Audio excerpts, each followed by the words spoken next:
for individuals, as I said earlier on, you have 3 sources of income. You may have employment income, and so in that case, we are looking at the salaries you are paid. We have what we call Form 51, which shows your monthly income and the taxes that you pay or are deducted from source.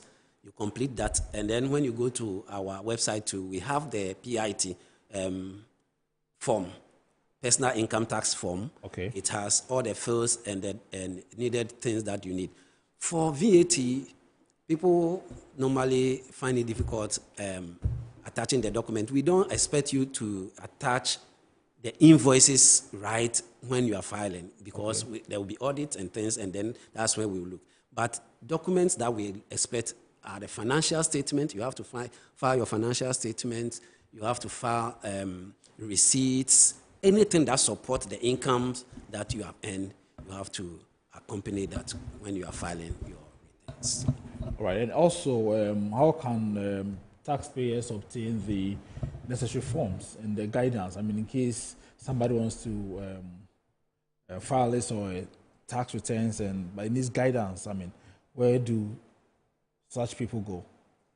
So previously, filing of returns was a little tedious because you have to walk to the Ghana Revenue Authority office and then file in person. Okay. But now we have gone digital. Now you can sit in the comfort of your home and then file your returns. You go to our website, the forms are there.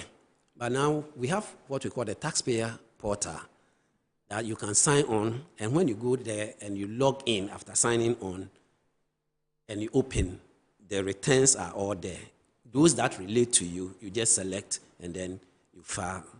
It will populate you. It will open for you, and then you populate it with the figures that are required, and then so you don't go to the office and pick a hard copy return and fill. No, you go to the system and then you open. It is there. I'll take you through the process later. All right, so we'll come to that. Let me move now to Mr. Wilson, find out from you what the rates are on this foreign income tax. What is the rate?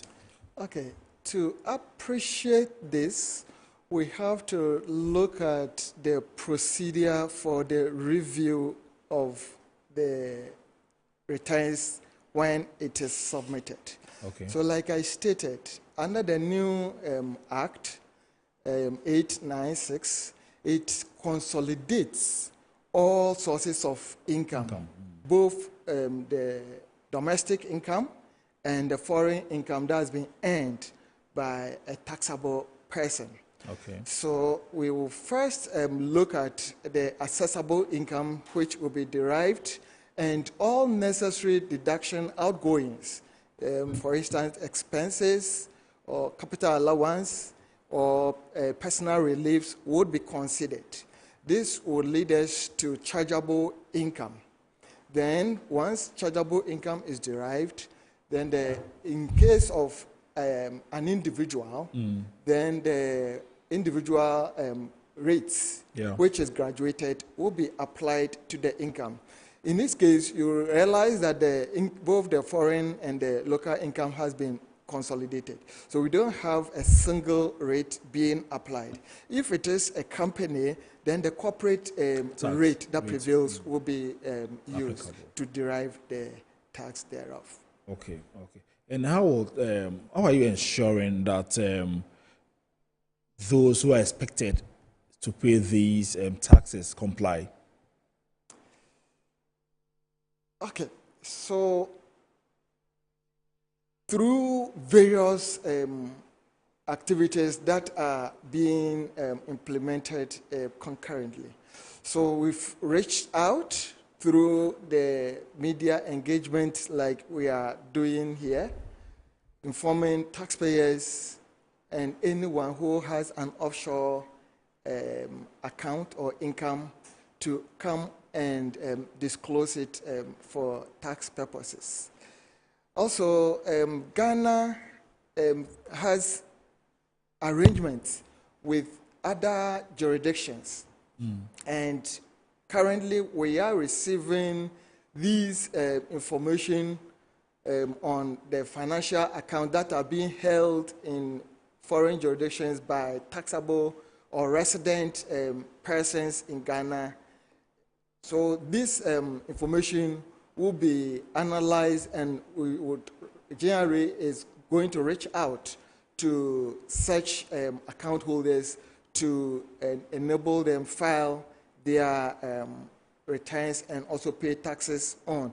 In line with this activity too, Commissioner General has launched a voluntary disclosure program, which is based on Section 74 of the Revenue Administration Act. Literally, the section expects that if your previous filings that or disclosures that you made, you were not able to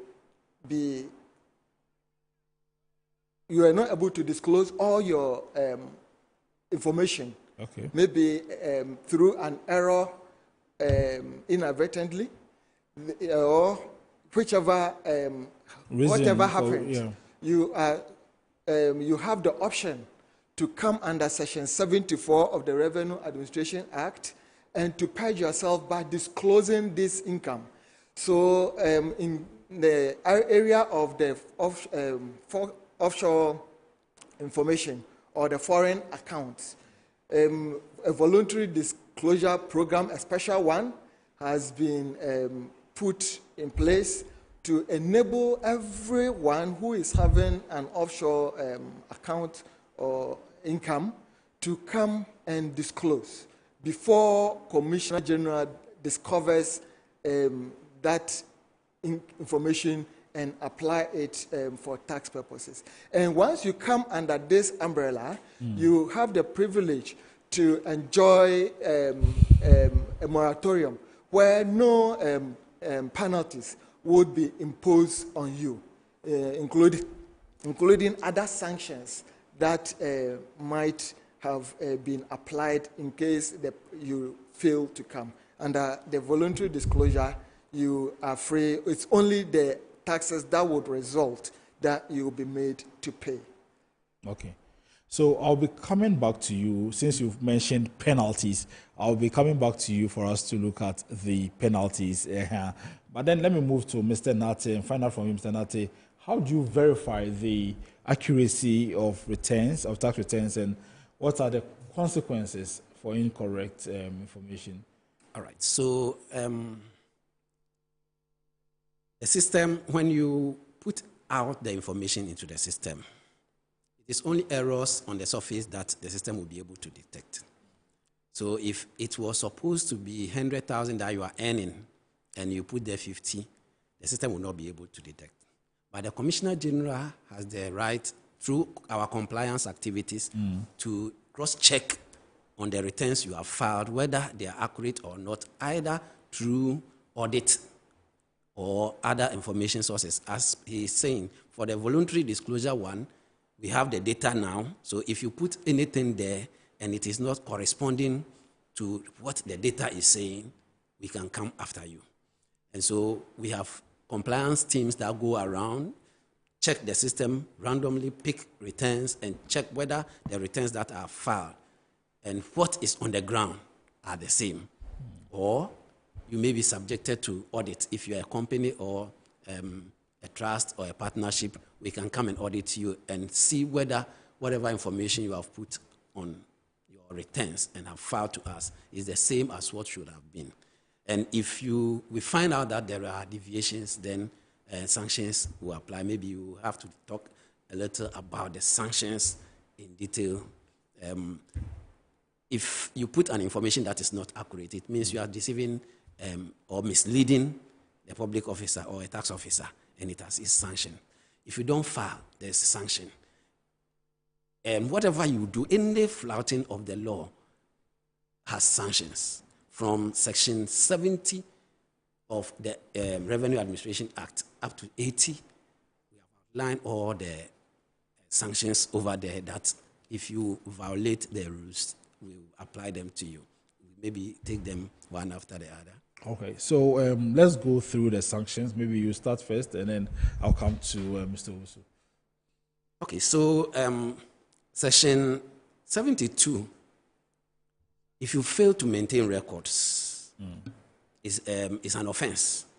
To maintain records of your activities, your business activities, your income, if you fail to maintain those records, it's an offense. And if the Commissioner General finds that you have not, and we are able to detect, you are going to pay about 75% of the revenue that, or when we say revenue in tax balance, is the tax that we are missing as a result of you not maintaining the records. 75%. Why is it a crime?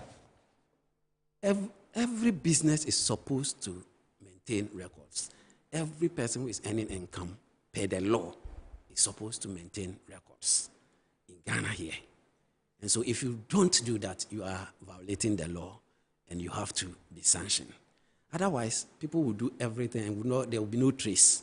So you have to, the law requires that you put in place records that the Commissioner General will have to verify. And the records must be maintained for at least 6 years. What will be the motivation for an entity not to maintain these records?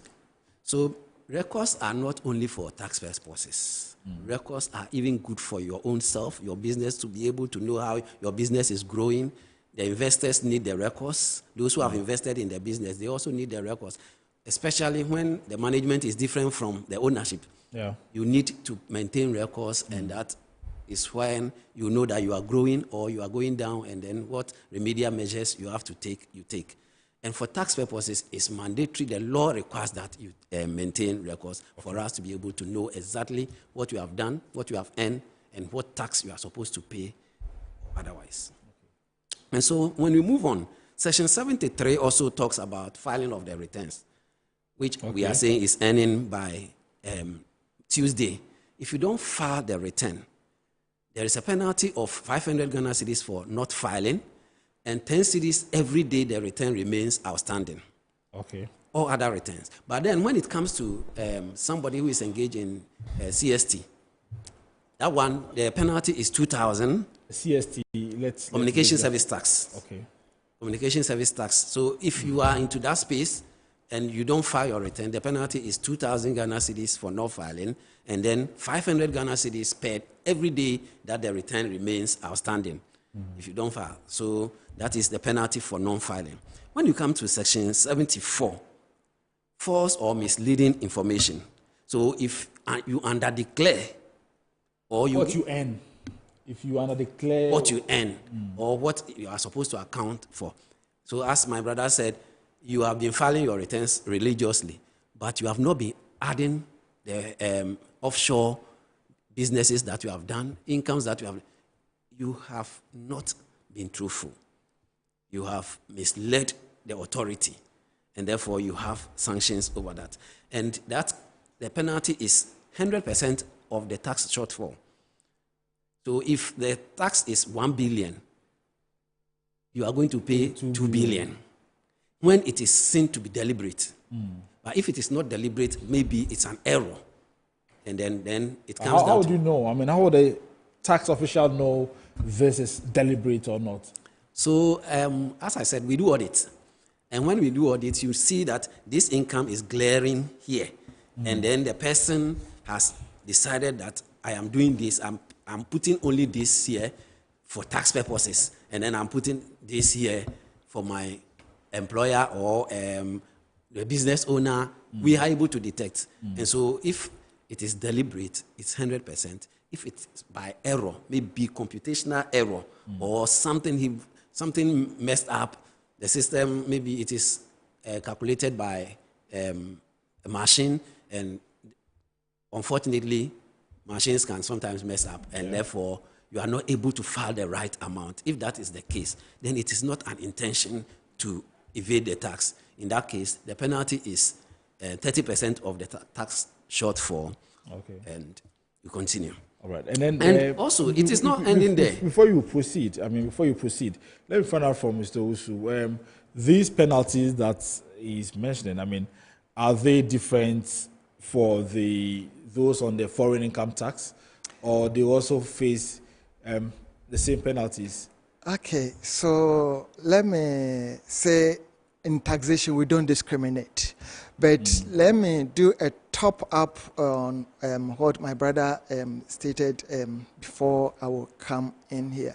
So when we say deliberate or indeliberate, the law says that after the taxes has been computed, the margin of error between what you disclose and what the actual taxes is. If it is between 30% to 50%, then the law considers it to be non-deliberate. No, come again. Let's get that one clear. What you are saying is that if you're supposed to... You filed your return, yes. You've disclosed a certain income that is how much... You disclose 100,000? Yes.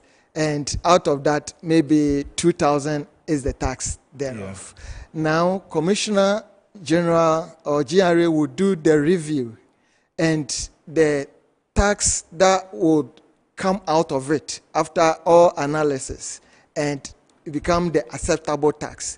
The margin of error between this tax and what you declared would determine whether it is deliberate or non-deliberate. So the law says that the margin of error. So the margin is what will be used to determine whether you deliberately refuse to declare or refuse to pay what you expected to pay. Is that it? Yes, yes. So if the margin is between 30 to 50%, then the law considers it to be non-deliberate. Okay. If it is 50% and above, then the law considered this error to be a deliberate. So then the sanctions that he made mention of would apply accordingly. All right, I get you, but I mean, playing the devil's advocate, I mean, there could be genuine reasons why, I mean, somebody could also declare or have between 50 to 60 or 50 to 70 error. I mean, let's admit, it could also be from a genuine reason. Yes, those are qualitative analysis. However, that can be played in a nice way and it will fit. But like I said, for non-discriminatory purposes, then the standard has been set right.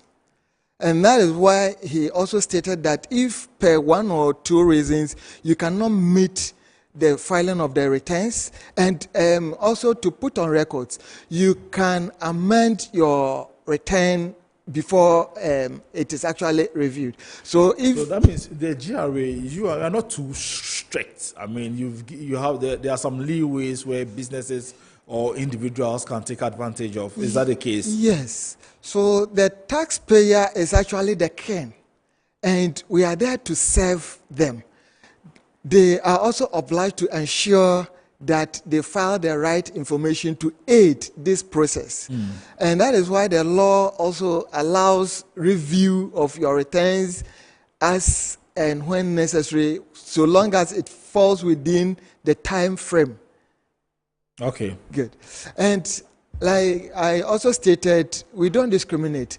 So the sanctions apply when we do review of your domestic income. Okay. The same applies because the income is being consolidated to derive an accessible income and a chargeable income for tax purposes. So the same rate applies thereof. Okay. Okay. All right. So, Sanate, you were giving us more of those penalties. Some are very deterrent. You proceed with the others. Yes. So, within the same section 74 tells us that apart from these percentages of penalty, you can also be prosecuted, and you can be jailed for between 2 years and 5 years, or even fine you the monetary penalty and also go to jail both.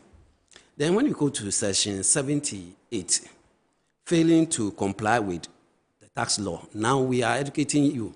If after all this education, you still fail to comply with the tax law, then there are sanctions for you to face. We have between 1,000 penalty units and 2,500 penalty units. And a penalty unit is 12 Ghana cedis. And also, you can also face imprisonment between 2 and 5 years for not responding to the call for you to file your tax returns, or misleading or falsifying, whatever you do that makes the tax suffer. You have to face these sanctions. All right. So my next question is that when you are going to do your tax audit, do you sit down with the individuals and both of you do, maybe you and then the entity, you sit together and then go through the documents, or it's something that you go and collect and then you do your own independent assessment and then come back to tell them that, I mean, after our audit, we realized that you underdeclared or you didn't pay the taxes that you were supposed to pay? So it's both way.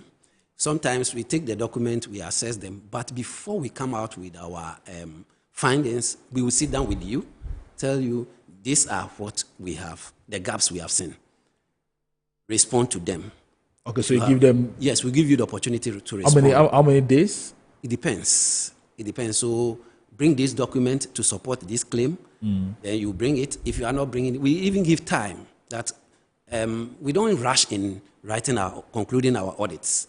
We give you the opportunity to respond to the audit queries and everything, and we agree on figure. But when it becomes difficult for us to agree, then we can sometimes go ahead and write our report and ask you that you petition against it. So, okay, that's noted. That's well noted. That's well noted. Mr. Usu, how do you ensure that a citizen, okay, who's in Ghana or a resident in Ghana who derives revenue from, let's say, UK, doesn't pay taxes there and also pay in Ghana? So how do you ensure there is no double taxation? Okay. So after the tax has been derived and you have a tax credit, maybe the income that you earned in UK, like you stated, you paid taxes on, you'll be allowed that tax credit before the difference you'll be required to pay it thereof. So through the review... No, come again. I mean, so if I get you right, you mean if someone is expected to pay, let's say, 20,000 worth of tax, and the UK government, let's say, or pay assessment, the person is supposed to pay 20,000, and the person pays, let's say, 17,000 in the UK. The difference of 3,000 is what you make the person pay. Is that it? That is it. So you are actually allowed to take off what has been paid in UK already, then the difference you pay. Where it's become the same, then you don't pay anything. And what if it's more? If it is more, the would you pay the difference? The rate applicable in Ghana would be what we shall use, and that's the effective rate. And the law does not allow it to go beyond the effective rate being applied in Ghana. Okay, so you're saying that if, and this is a hypothetical situation here, yeah, so if I'm to pay 20,000 and let's say I pay 17,000 in the UK, the difference of the 2,000 per your assessment, I would have to now file again, using the document that I paid in the UK to say that I paid 70,000 there. So the difference of 3,000, I'm bringing it to GRA to complete it. Yeah. So when you file your returns, including the foreign and offshore information, your tax credits and other details should be part of the information that you are going to provide. Then the audit team will now come in, do the review, and if the analysis prove that, like you said, you paid 17,000 in UK, and our Ghana analysis, the GRA analysis, is yielding 20,000, then the difference of the 3,000 will be what the GRA would require that you pay to Ghana. Okay, but then the residents, the foreign tax, is it paid in cedis or dollars, or pounds or euros? Yes, it will be calculated in cedis. So using the BOG rates? Except situations where the person has or the entity has properly been mandated to transact in foreign currency. Otherwise, all these analysis or activities are cedi denominated. So the offshore balance will be translated into cedis using the BOG rate prevailing. All right, so you're still watching Iron Port. I understand the lines are buzzing, so we'll go for a break and then we'll come back and open the phone lines. You're still watching Iron Port. We're discussing the filing of returns and taxation of resident persons in Ghana by the Ghana Revenue Authority. And I have in the studios two gentlemen, Michael Edu Owusu. He is a Chief Revenue Officer, Exchange of Information Unit at the Ghana Revenue Authority. I also have Dominic Nate. He is the Head of Monitoring Domestic Tax Revenue Division at the Free Zones Board. We're going for a quick break. We'll be right back.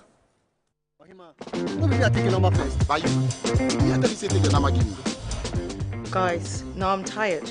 I'll go on a date with whoever gets here first. Princess, really? Okay, I come. Shut up! Mame,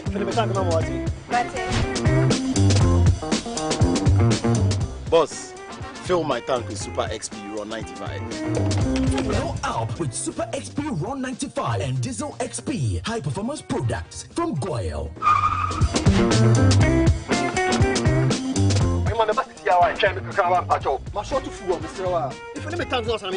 Sorry, Tony got here first, so I'm stepping with him. Oh, cut him.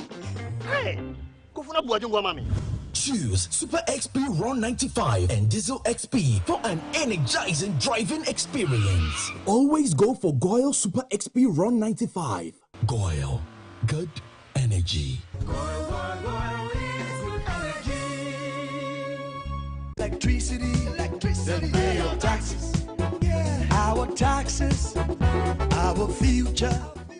Because you see, without our taxes, we wouldn't have good roads, good schools, better hospitals, street lights, and other very important social amenities. When we pay our taxes, we give our children free and quality education. Tell God, my money too small. Why should I pay my tax? Look, small. Salifu, it doesn't matter how small or big your business or income is. You still have to pay your taxes. The little taxes from each and every one of us, when put together, could give your community clean water, or that deprived school with tables and chairs. Please pay your taxes. It is your responsibility. It is your civic duty. It is the law. Impressive factory. If only I had listened to you, I wouldn't have been in this mess. That devastating fire virtually wiped out the whole factory and my warehouse. Remember my misfortunes last year? Serene Insurance Asset All Risk Fire policy that I took were there to pay for my damaged stocks in the warehouse. And my machines that were affected by the floods have been replaced. My accident vehicle is back on the road thanks to Serene Insurance motor policy. Currently, my goods are on the high seas covered with their marine cargo insurance policy. I was just telling Ajima about Serene Insurance. Oh, Ajima. Tell him more. As a road contractor, I make sure I do my contractors all risk insurance for the projects and then workers' compensation for all the workers on site. With Serene Insurance, they will make sure they will cover your unknown tomorrow today. Serene Insurance, a new face of insurance. Call us now.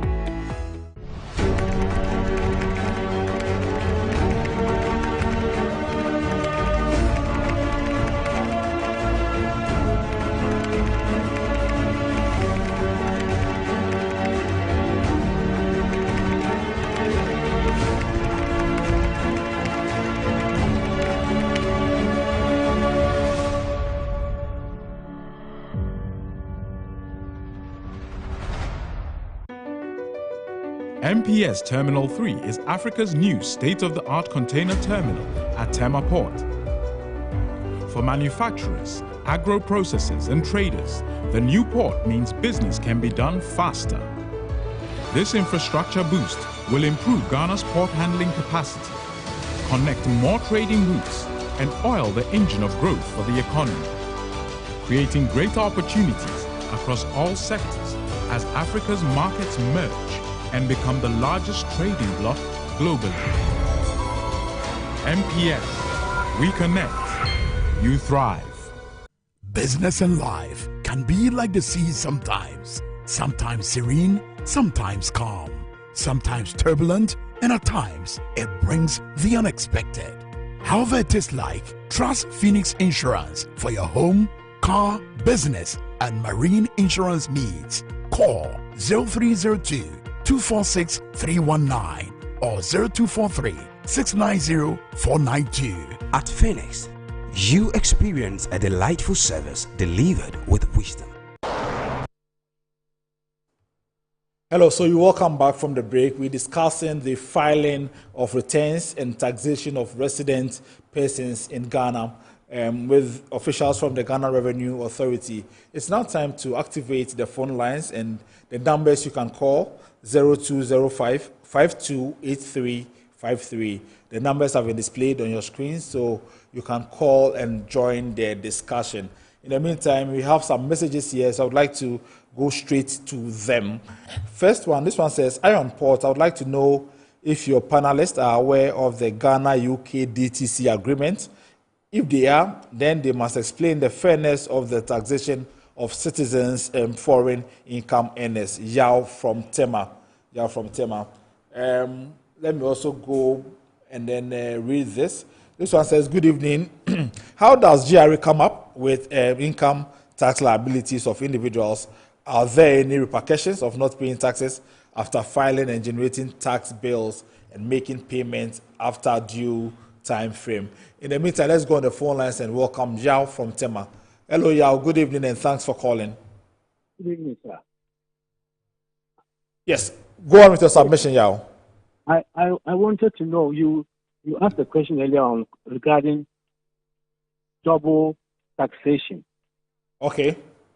Now, I know that it is a policy of government, but the GRA are the implementers of it.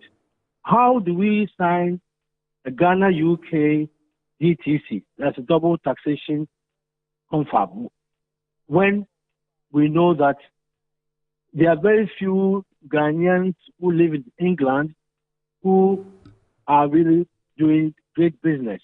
Okay. Whereas, look at the huge British companies in Ghana who don't pay taxes to us.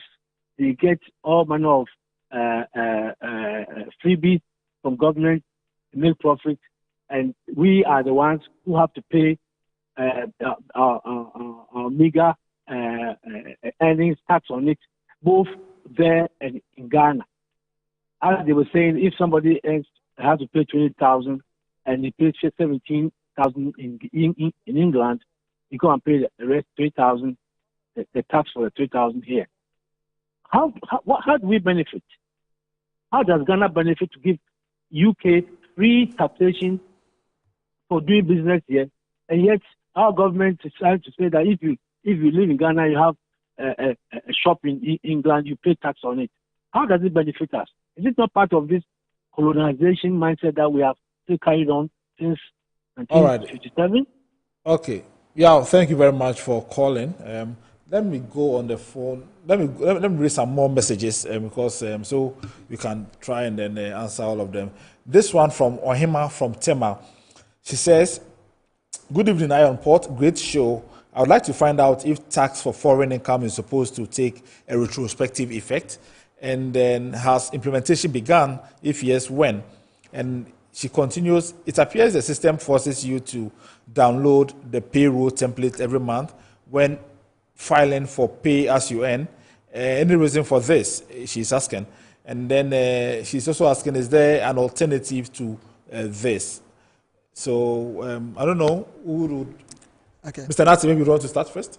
So the downloading of, let me look at the penalty first. Okay. If you... Yao called. I don't know whether you got Yao's question and if you could answer that first. That one. Okay, you answer Yao's. Okay, but you go ahead with that.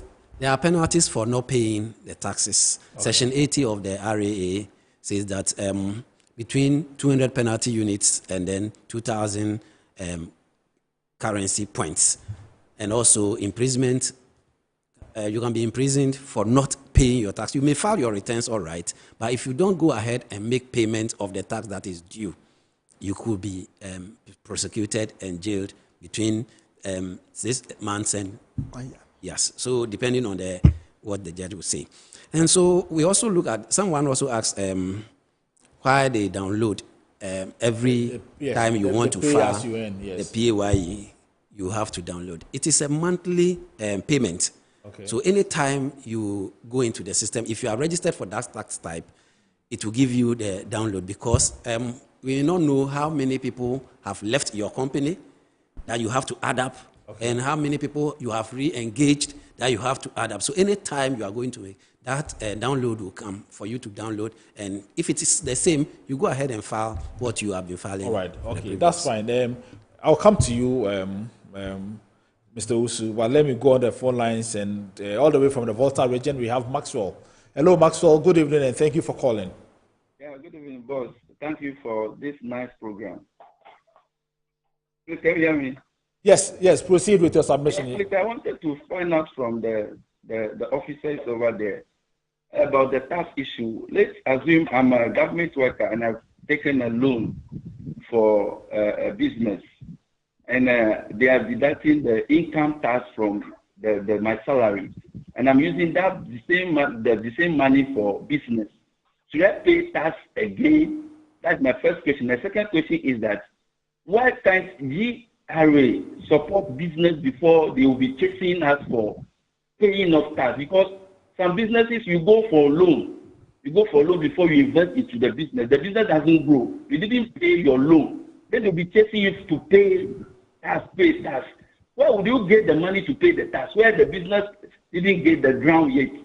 And secondly, when the company collapses, what are their support for that company that collapsed, that have been paying tax earlier on, before collapse? What are their support for that particular business to go up?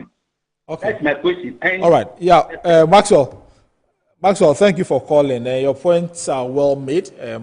Maxwell, your points are well made. So Maxwell wants to find out, is there any support system for businesses? And if a business has always paid its tax, and it collapses, is there any support from the GRA for such a business? That's what Maxwell wants to find out, all the way from the Volta region. All right, so let me start from where he started from. Okay. That he is an employee, and then he's paying his PAYE, all right. Yeah. He goes for loan, and then he's using the loan to do business, and he's paying the loan from whatever income he's earning as a PAYE. Yeah. The issue is we have allowable deductions. So if you take a loan and you are using it for business, with the proper documentations, before you declare your profit or before you arrive at the profit that will be taxed, there is a deduction for the loan interest and the loan and the interest that you are paying. So it is the profit you make that is taxed. So if you don't make a profit, we don't tax you. Okay. So the notion that I have taken loan and I'm doing business and you are taxing me is neither here nor there. The issue is, before you arrive at your profit, you are allowed to take out all allowable deductions. Okay. It is not only the loan interest. You may have other expenses that you have incurred. You may take all of them out before arriving at the profit. It is the profit that we tax. Well noted. And also, the support is, GRA as an entity, we are just implementers of the law. The supports have to come from the government policies. So government may make policies that, okay, graduates, if you employ so percentage number of graduates, this is a relief for you that you can deduct.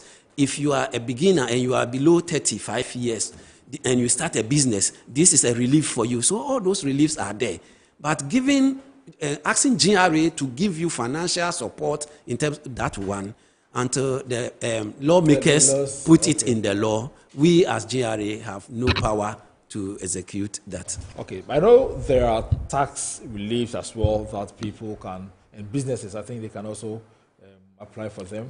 So the tax reliefs are for individuals. The allowable expenses are for business, but the tax reliefs are for individuals. Okay. And if you permit me to go through, Okay, so we'll come to that. I mean, we'll come to the relief so that because there are people who do not even know the processes that they need to go through in order to assess some of these reliefs. So we'll come to that. In the meantime, Mr. Osu, you have some questions that you wanted to respond to. Yes, I want to look at the DTC, double tax agreements. I want to start by saying that Ghana has various double tax agreements with a lot of countries, and the list can be found on the Ghana Revenue Authority's website. Now, these treaties or agreements are negotiated for mutual benefit. So it helps to facilitate business and also transactions across boundaries.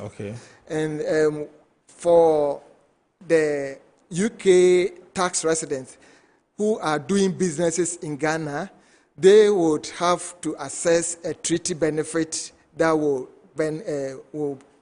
agreed for them.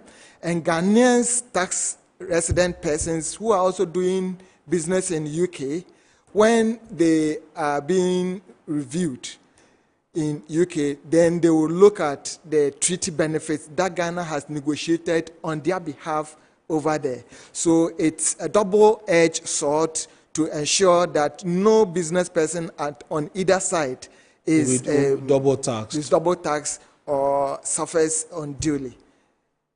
Okay, so when we bring it to the foreign income taxation, that is why the tax credits that is being given to a person having an offshore account will be allowed that deduction in Ghana before the difference will be made up onto the state. Okay. So let's move on to the issue of reliefs. I know there are some reliefs that individuals can assess, especially those who pay corporate taxes and all that. Walk us through some of these reliefs and also the processes that one needs to go through in order to assess these reliefs. Right. So, in order to lessen the tax burden on individuals, government has given some reliefs, and we have categorized them into two. We have upfront relief, and then we have reliefs that you have to file at the end of the year before you can assess them. The first is marriage and responsibility relief. So it is granted to someone who is married and is responsible for the spouse, for the upkeep of the spouse. So you should be the one who is providing for your spouse before you assess that relief, and it is 1,200 per annum. If you are not married, or you are a divorcee or a widow or a widower, and you are taking care of 2 or more children, you still qualify to take that responsibility relief, which is 1,200 per year. Now, if you have children that are in school in Ghana, you can also take child education relief, which is 600 per child for a maximum of 3 children.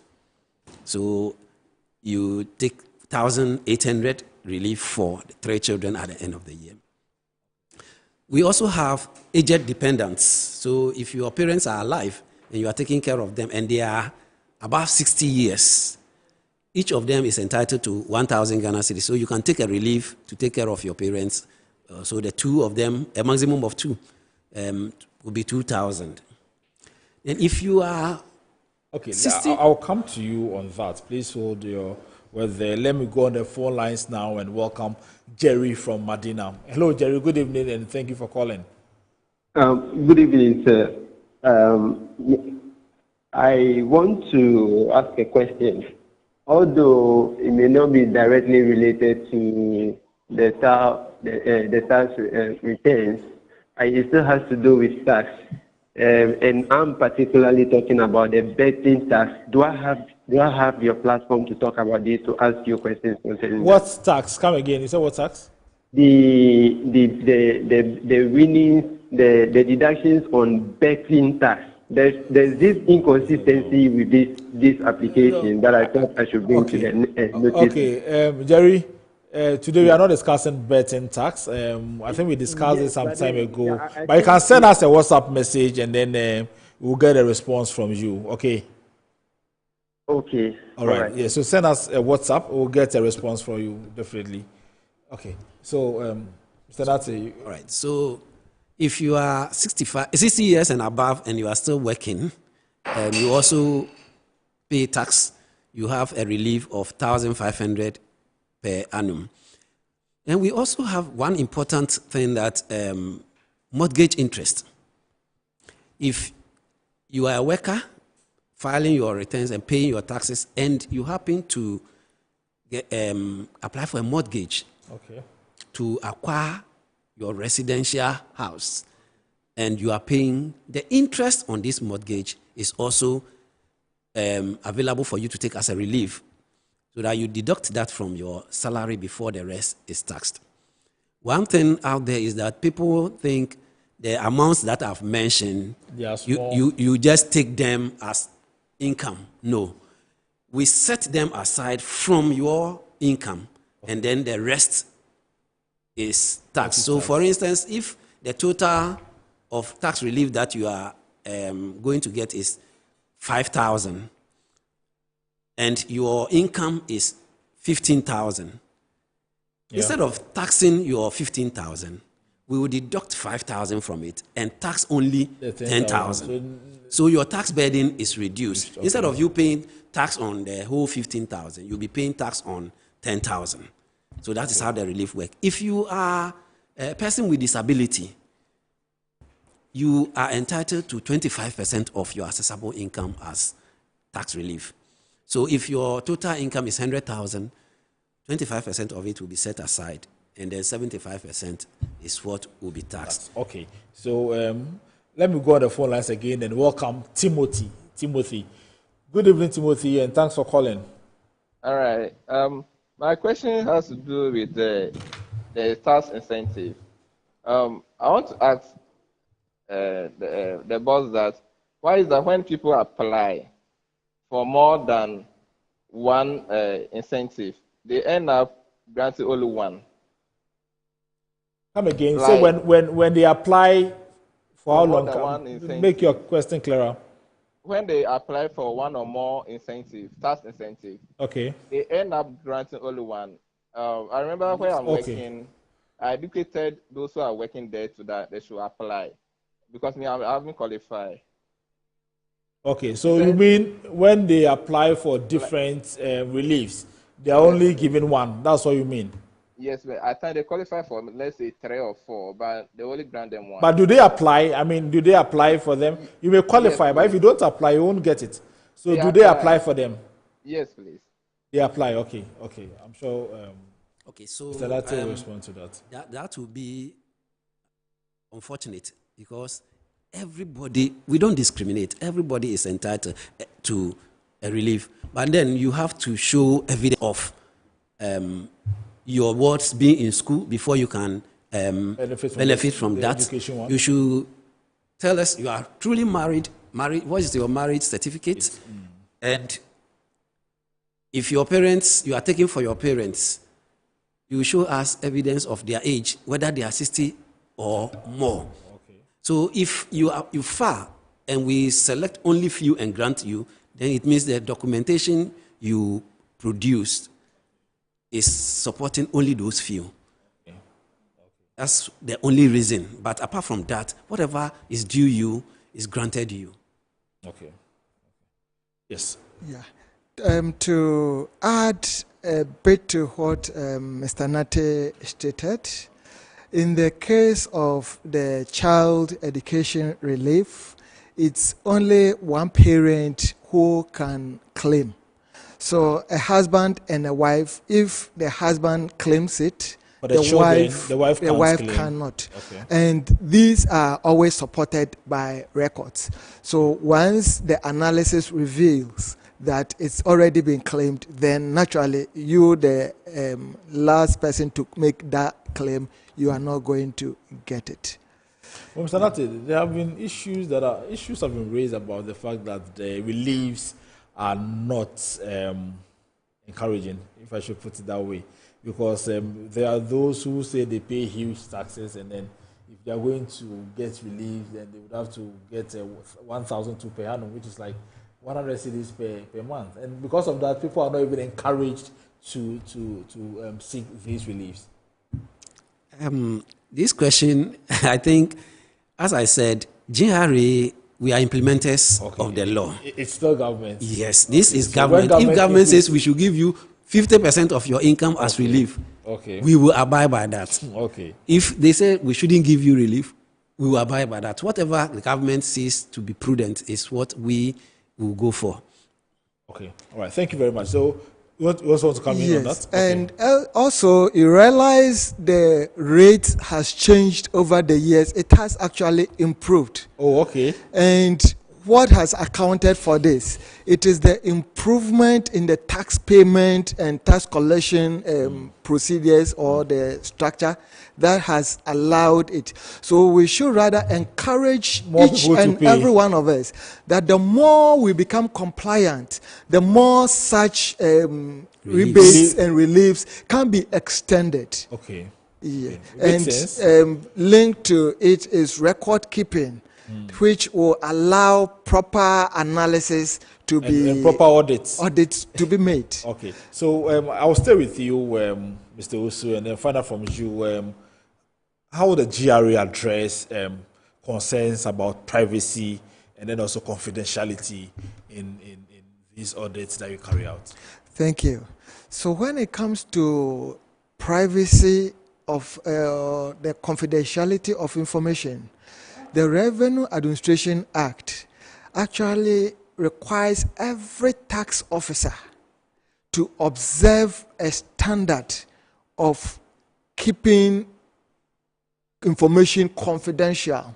And even within the circles of GRA, you cannot just disclose information anyhow.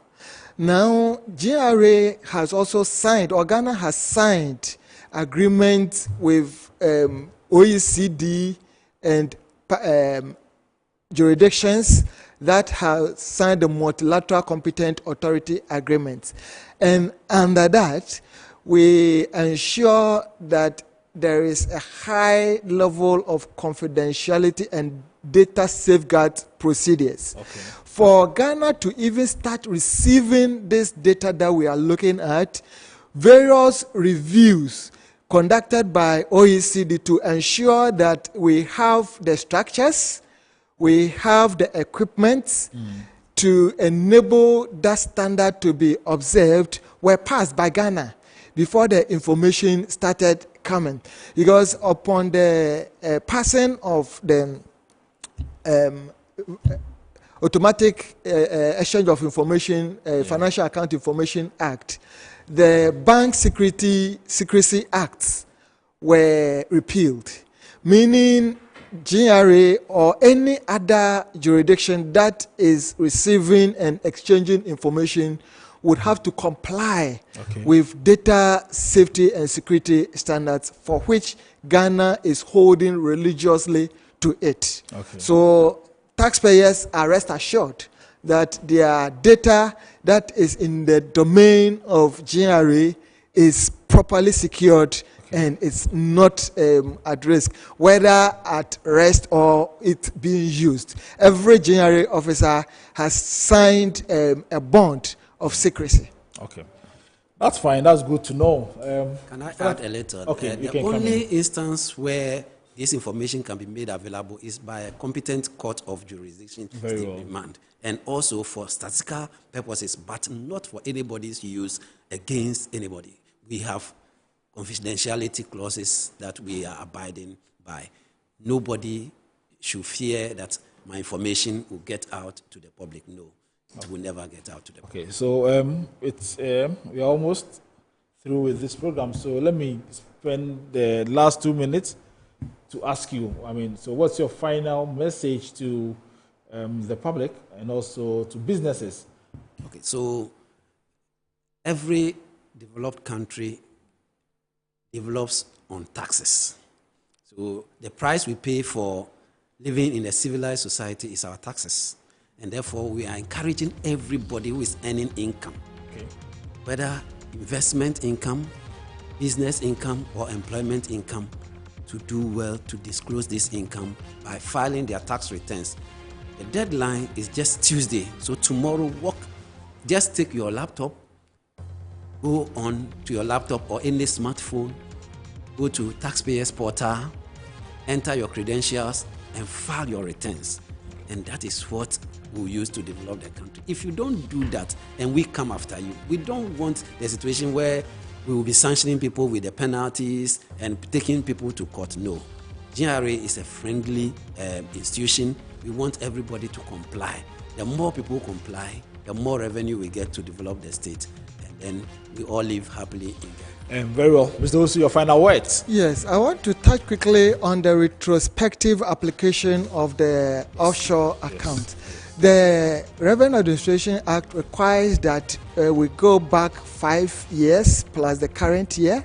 So for the previous years, they will have to come through the voluntary disclosure. For the current year returns, it must be disclosed as part of the return that are due for filing by Tuesday, as is been said. And I should also encourage all persons having offshore accounts to come up voluntarily and disclose to enable us assess them fairly and objectively, and Ghana will be a good place to be. And Ghana will be a good place to be indeed. This is where we draw the curtain on this week's episode of Eye on Port. I've been doing the discussion on filing of returns and taxation of resident persons in Ghana with Mr. Edu Ewusu. He is the Chief Revenue Officer, Exchange of Information Unit at the Ghana Revenue Authority, and also Mr. Dominic Nati, Head of Monitoring Domestic Tax Revenue Division, Free Zones of the Ghana Revenue Authority. My name is Solomon Anderson. I thank you for watching, and join us same time next week.